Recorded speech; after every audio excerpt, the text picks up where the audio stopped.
जय Hind students. Science की next class में आज हम पढ़ेंगे टोटल इंटरनल रिफ्लेक्शन, ठीक है ना, पूर्ण आंतरिक परावर्तन। ठीक, इसके पहले की क्लास में हमने देख लिया था कि अपवर्तन क्या होता है, परावर्तन क्या होता है। आज हम डिस्कस करेंगे क्या, पूर्ण आंतरिक परावर्तन, है ना, टोटल इंटरनल रिफ्लेक्शन। आखिर ये टर्म क्या है कि टोटल इंटरनल रिफ्लेक्शन। इसे पढ़ने के पहले आपको दोनों क्लासेस आप देख लीजिए क्योंकि दोनों इंपॉर्टेंट है कि परावर्तन क्या होता है, अपवर्तन क्या होता है, कैसे इसे सॉल्व किया जाता है, क्या नियम है इसकी, सारी की सारी कंडीशन। ठीक है, चलिए आज स्टार्ट करते हैं हम टोटल इंटरनल रिफ्लेक्शन, पूर्ण आंतरिक परिवर्तन परावर्तन। ठीक, इसके पहले हम थोड़ा सा डेफिनेशन को एक बार रिवाइज करते हैं हल्का सा। देखिए, रिफ्लेक्शन क्या था, परावर्तन क्या था, तो हमने देखा था कि भैया एक सरफेस, एक प्लेन सरफेस, कैसी सरफेस, पॉलिश्ड, कैसी सरफेस, पॉलिश सरफेस। ठीक, ठीक है। जब इस पर क्या पड़ रही थी, आपतित किरण पड़ रही थी, है ना, रिफ्लेक्टेड रेट पड़ रही थी, तो ये टकरा कर क्या हो जा रही थी। ठीक है, कौन कौन सा एंगल आई और एंगल क्या, आर। यहाँ बीच में क्या था, यहाँ पर क्या था, I is equal to are. तो एंगल ऑफ इंसिडेंस किसके बराबर था, एंगल ऑफ रिफ्लेक्शन के। ठीक है ना, इसे क्या बोल रहे थे हम, रिफ्लेक्शन, परावर्तन। ये क्या था, परावर्तन। परावर्तन का नियम क्या था कि भैया आपतित किरण, है ना, आपतित किरण, परावर्तित किरण और अभिलंब तीनों ही क्या होंगे, एक ही तल पर होंगे, एक ही बिंदु पर होंगे। और angle of incidence, angle of reflected, मतलब आपतित कोण और परावर्तित कोण एक दूसरे के क्या होंगे, बराबर होंगे। ठीक है, तो ये किसकी कंडीशन है, हमारी रिफ्लेक्शन की, है ना, मतलब परावर्तन की कंडीशन। फिर हमने कल देखा था कि अपवर्तन क्या होता है, ठीक है ना, रिफ्रैक्शन क्या होता है। तो रिफ्रैक्शन में क्या हो रहा था, दो मीडियम थे। यहाँ पे हमें कंडीशन क्या थी कि दो मीडियम लग रहे थे, रेयर मीडियम और डेंसर मीडियम। ठीक है ना, इसे हिंदी में बोलते हैं विरल और सघन माध्यम। ठीक है ना, अब यहाँ पर क्या हो रहा था कि रेज जो आ रही थी, मतलब जो आपतित किरण आ रही थी, ठीक है ना, वो टकरा के क्या नहीं हो रही थी, रिफ्लेक्ट नहीं हो रही थी, क्या हो रही थी, अंदर की तरफ जा रही थी। ठीक है ना, तो यहाँ पर देखिए, अगर रेज विरल माध्यम से सघन माध्यम की तरफ आती है तो किसकी ओर झुक जाती है, अभिलंब की ओर झुक जाती है। ठीक है ना, अगर सघन से विरल में आ रही है और मतलब सघन से विरल में जाएगी तो क्या होगी, आपतित की तरफ उठ जा रही है ना। दोनों कंडीशन हमने कल देखी थी कि परावर्तन क्या होता है, इसके पहले वीडियो में देखा था, अपवर्तन क्या होता है। ठीक है ना, ये दोनों डेफिनेशन आप याद रखें कि ये रिफ्लेक्शन कैसे होता है और रिफ्रैक्शन कैसे होता है। ये दोनों चीज देख चुके हैं, सरल माध्यम, सघन माध्यम, फिर सघन माध्यम से सरल माध्यम। और इसकी कंडीशन क्या थी, यहाँ पर भी क्या भी है कि आपतित कोण, ठीक है, मतलब आपतित किरण, अभिलंब और क्या, अपवर्तित किरण, ये क्या होंगी, एक ही तल पर होंगी। क्या होंगी, ये एक ही तल पर होंगी। ठीक है, यहाँ पर भी कंडीशन क्या थी, angle of incidence is equal to angle of r, मतलब एंगल ऑफ इंसिडेंस बढ़ रहा था तो एंगल ऑफ रिफ्रैक्शन भी क्या होगा, इंक्रीज होगा। लेकिन यहाँ पर कितना बढ़ रहा था, कितना घट रहा था, किसके थ्रू बताया था हमने, स्नेल्स का नियम। तो स्नेल्स का नियम क्या था, mu is equal to sine i by sine r, sine i by sine r. ये हमने देखा था कि आई की वैल्यू जितनी कितनी बढ़ेगी तो भैया एंगल देखेंगे तो कि कौन सा एंगल ले रहा है, यहाँ पे भी साइन। साइन भी क्यों ले रहा है, ये भी हमने देखा था, क्योंकि साइन की जो वैल्यू है हमेशा कैसी मिलेंगी आपको, बढ़ते हुए मिलेंगी। कैसे मिलेंगी आपको, बढ़ते हुए मिलेंगी। ठीक है ना, तो ये दोनों कंडीशन आप याद रखिए कि परावर्तन क्या होता है, अपवर्तन क्या होता है। ठीक है ना, चलिए अब हम देखते हैं। चलिए अब यहाँ पर देखिए, डेफिनेशन को बहुत ध्यान से पढ़िएगा।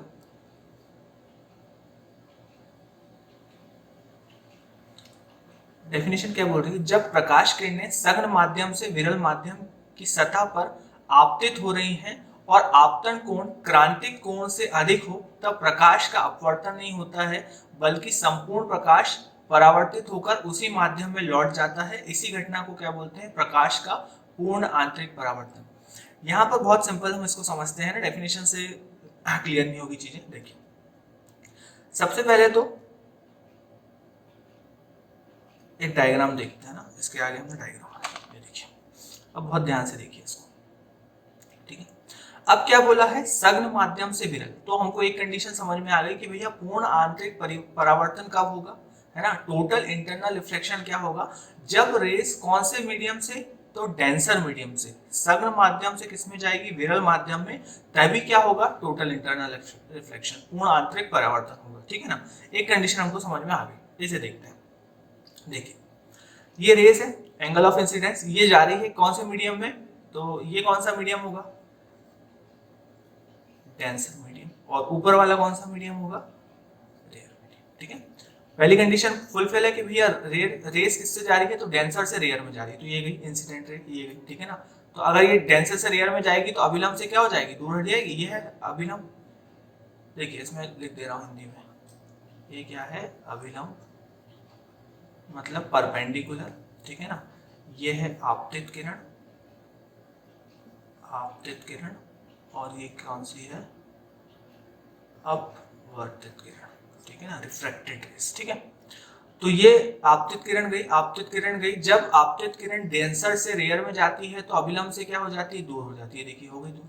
ठीक है, ये हो गई दूर। ठीक है, अब डेफिनेशन पढ़ते हैं ना, तो ये समझ में आ गया किससे, सघन से विरल माध्यम में। ठीक है ना, अब यहाँ पर क्या होगा, जो आपतन कोण है वो किससे बड़ा होना चाहिए, क्रांतिक कोण से, क्रिटिकल एंगल से क्या हो जाना चाहिए, बड़ा हो जाना चाहिए। ठीक है ना, अब क्रिटिकल एंगल क्या होता है, ठीक है ना, तो क्रिटिकल एंगल वह एंगल होता है जब आपतन कोण बढ़ते जाता है, क्रिटिकल एंगल कितना हो जाता है, 90 डिग्री। ये देखिए डेफिनेशन लिखी हुई है, जब आपतन कोण को इतना बढ़ा दिया जाए कि अपवर्तन कोण का मान 90 डिग्री हो जाए, तो आपतन कोण के इस मान को ही क्या कहते हैं, हम क्रांतिक कोण कहते हैं। ठीक है, अब दूसरा डायग्राम देखिए, पहली कंडीशन क्लियर हो गई, कहां से, डेंसर टू रेयर जा रहा है, किसकी तरफ झुक रहा है, परपेंडिकुलर की तरफ। ये एंगल 1 हो गया, ये एंगल 2 हो गया। ठीक है, अब एक ऐसी कंडीशन जब इस एंगल को इतना बढ़ाया जाए कि जो इसकी अपवर्तित किरण है ये कितनी हो जाए, 90 डिग्री।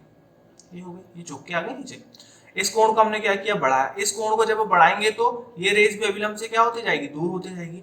तो इसको इतना बढ़ाना है कि ये जो एंगल हो जाए ये कितना हो जाए, 90 डिग्री। यही कहलाता है क्या, क्रिटिकल एंगल। ठीक है ना, इस कंडीशन में रेस रिफ्लेक्टेड ना होते हुए क्या हो जाती है, कंप्लीट रिफ्लेक्ट हो जाती है। मतलब ये देखिए, ये जो रेस गई, ठीक है ना, और फिर इस मान को बढ़ाएंगे तो अब ये ऊपर ना जाते हुए अभिलंब से और दूर होगी, तो क्या हो जाएगी,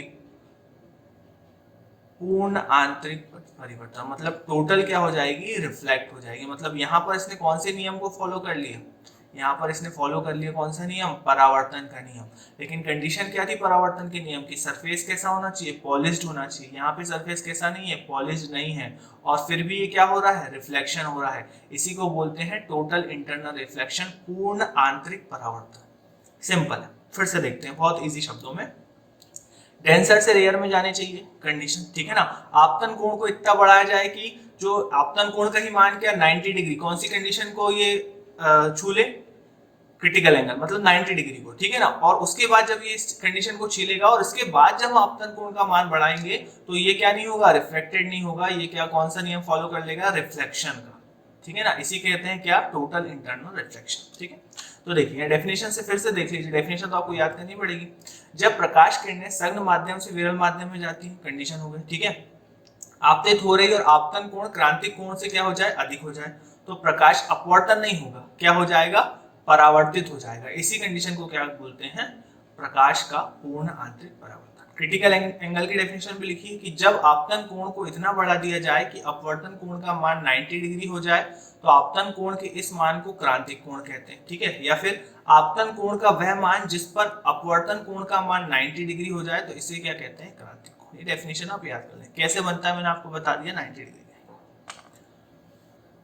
अब क्या कुछ कंडीशन है ना, टोटल इंटरनल रिफ्लेक्शन होने की कुछ कंडीशन। एक कंडीशन अभी हमने देखी, अगर ये कंडीशन फॉलो नहीं करेगा तो क्या नहीं होगा, टोटल इंटरनल रिफ्लेक्शन नहीं होगा। ठीक है, पहली कंडीशन, प्रकाश सघन माध्यम से विरल माध्यम में गमन करना चाहिए। हाँ भाई, अभी हमने देखा कि जो रेज जाएंगी वो डेंसर टू रेयर मीडियम जानी चाहिए। ठीक है, उसके बाद आपतन कोण का मान किससे बड़ा होना चाहिए, क्रांतिक कोण से। ये देखिए, ये जो आपतन कोण का मान है ये किससे बड़ा होना चाहिए, क्रांतिक कोण के मान से बड़ा होना चाहिए। ठीक है ना, जब भी कंडीशन क्या होगी, फॉलो होगी। ठीक है, तो टोटल इंटरनल रिफ्लेक्शन के लिए दो कंडीशन होनी चाहिए। पहली तो डेंसर से रेयर जाए, मतलब सघन से विरल माध्यम में जाना चाहिए, और आपतन कोण हमेशा क्या होना चाहिए, बड़ा होना चाहिए। किससे, क्रिटिकल एंगल। ठीक है, तो क्या होगा, टोटल इंटरनल रिफ्लेक्शन। चलिए इसके हम यूज को देखते हैं कि भाई टोटल इंटरनल रिफ्लेक्शन का आखिर यूज क्या होता है।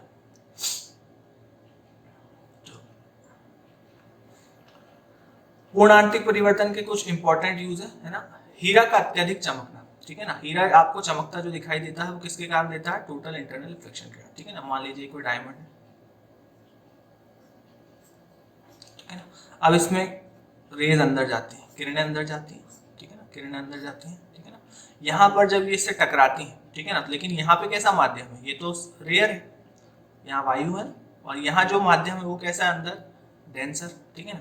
अब ये रेस तो चली गई, जब नहीं होगा रिफ्लेक्शन, क्योंकि कंडीशन क्या होनी चाहिए ना, कंडीशन होनी चाहिए कि डेंसर टू रेयर जाना चाहिए ना, मतलब सघन से विरल। लेकिन इसके अंदर जो किरण गई, अब ये जब बाहर निकलने की कोशिश करेगी तो ये सघन हो गया और ये क्या हो गया, विरल हो गया, ठीक है ना। यहाँ पर आपतन कोण का क्या मान बड़ा हो गया, किससे, क्रिटिकल एंगल से, ठीक है ना। तो उसी जगह से निकल पाएगी जहां पर आपतन कोण का मान क्या होगा, कम होगा। ऐसे कुछ जगहों से निकलते दिखाई देगी, ठीक है ना। तो यही किरणें आपको क्या, हीरे को क्या बना देती हैं, चमकदार। मतलब जो रेस अंदर गई और अंदर कौन सी कंडीशन फॉलो हो गई, टोटल इंटरनल रिफ्लेक्शन की, ठीक है ना। क्या हुआ अंदर, दो चीजें हुई, एक तो सघन से विरल, क्योंकि अभी बाहर जाने की कोशिश कर रही, सघन से विरल माध्यम, पहली कंडीशन फॉलो करी। दूसरी क्या, जो आपतन कोण है ना, इंसिडेंट एंगल है, वो किससे बड़ा हो गया, क्रिटिकल एंगल से। तो दोनों कंडीशन फॉलो हो गई, तो अंदर क्या हो गया, टोटल इंटरनल रिफ्लेक्शन। और हीरे का अत्यधिक चमकना किसके थ्रू होता है, टोटल इंटरनल रिफ्लेक्शन। एग्जाम में कई बार क्वेश्चन आता है कि हीरा अत्यधिक चमकता क्यों दिखाई देता है, तो टोटल इंटरनल रिफ्लेक्शन, पूर्ण आंतरिक परावर्तन के कारण, ठीक है। कांच का चटका हुआ भाग भी किसके कारण दिखाई देता है, टोटल इंटरनल रिफ्लेक्शन, ठीक है ना। पानी में पड़ी हुई परख नली चमकीली दिखाई देती है, किसके कारण, टोटल इंटरनल रिफ्लेक्शन, है ना। यहाँ कुछ एग्जांपल दे दिए मैंने, ये एग्जाम में डायरेक्ट ऐसा क्वेश्चन आता है, ठीक है, डायरेक्ट ऐसा क्वेश्चन आता है और ऑप्शन लिखे रहते हैं कि ये ऐसा क्यों हो रहा है, ठीक। प्रकाशिक तंतु पूर्ण आंतरिक परावर्तन के सिद्धांत पे काम करता है। प्रकाशिक तंतु होता है ऑप्टिकल फाइबर,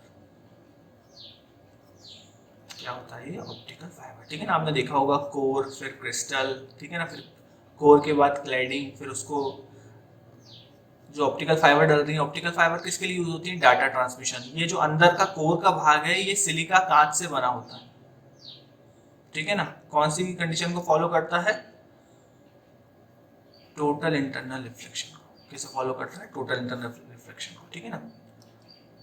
उसके बाद पानी में हवा से भरा बुलबुला भी आपको क्या होता है, चमकता दिखाता है, ये भी किसी कारण टोटल इंटरनल रिफ्लेक्शन, ठीक है ना।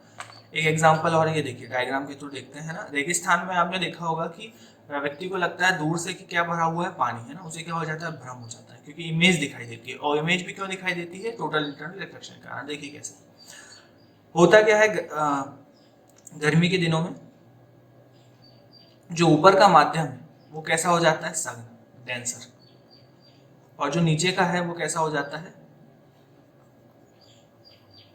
रेयर, विरल, ठीक है। पहली कंडीशन फॉलो हुई है ना, डेंसर मीडियम टू रेयर, है ना। अब जो रेज निकलती है, ठीक है, जो रेज निकलती है वो कहाँ जा रही है, डेंसर टू रेयर जा रही है, ठीक है। कैसी जा रही है, डेंसर टू रेयर। और यहाँ पर हर लेयर, रेत की हर लेयर के नीचे इसका आपतन कोण का मान क्या होते जाता है, बढ़ते जाता है। किससे बड़ा हो जाता है, क्रिटिकल एंगल से। किससे बड़ा हो जाता है, क्रांतिक कोण से बड़ा हो जाता है। तो यहाँ पर कौन सी कंडीशन हो जाती है, टोटल इंटरनल रिफ्लेक्शन। तो जो भी यहाँ पर चीज देख रहती है ऊपर, उसकी एज इट इज परछाई आपको कहाँ दिखाई देती है, नीचे जमीन में। तो दूर से आप जब देखते हैं तो आपको ऐसा लगता है कि यहाँ पर क्या भरा हुआ है, पानी भरा हुआ है। ये आपको क्या हो जाता है, भ्रम हो जाता है। तो रेगिस्तान में मृगीचा का बनना, ठीक है ना, मृगीचे का बनना किसके कारण होता है, टोटल इंटरनल रिफ्लेक्शन के कारण होता है, ठीक है ना। तो इसे बहुत अच्छे से ध्यान रखिए। अब देखिए हमारा प्रकाश में कुछ चीजें बची हुई हैं, रिफ्लेक्शन हो गया है, रिफ्रैक्शन हो गया है, टोटल इंटरनल रिफ्लेक्शन क्या होता है ना। अब हम इसी में आगे जब हमने मिरर्स भी पूरे पढ़ लिए, गोलीय दर्पण क्या होते हैं, समतल दर्पण क्या होते हैं, कैसे इमेज फॉर्म करते हैं, ठीक है, ये सारी चीजें कवर हो गई है ना। अब इसमें थोड़ी सी चीजें और बची हैं, प्रिज्म पढ़ना है हमको, पोलराइजेशन क्या होता है, ठीक है ना, ये पढ़ लेंगे। और दूसरी चीज लेंस, और इसे क्या करेंगे, खत्म करेंगे, क्योंकि लेंस भी इससे मिलता जुलता ही भाग है ना। लेंस भी इससे मिलता जुलता भाग है। क्या, गोलीय दर्पण जो हमने पढ़े हैं उसे आप बहुत अच्छे से रिवाइज कर लीजिए कि भैया रेज निकलती है, कहाँ इमेज बनती है, कैसी बनती है, वर्चुअल बनती है, रियल बनती है, सीधी बनती है, उल्टी बनती है, सारी की सारी कंडीशन, ठीक है ना। चलिए, तो नेक्स्ट क्लास में मिलते हैं हम आपसे। Thank you.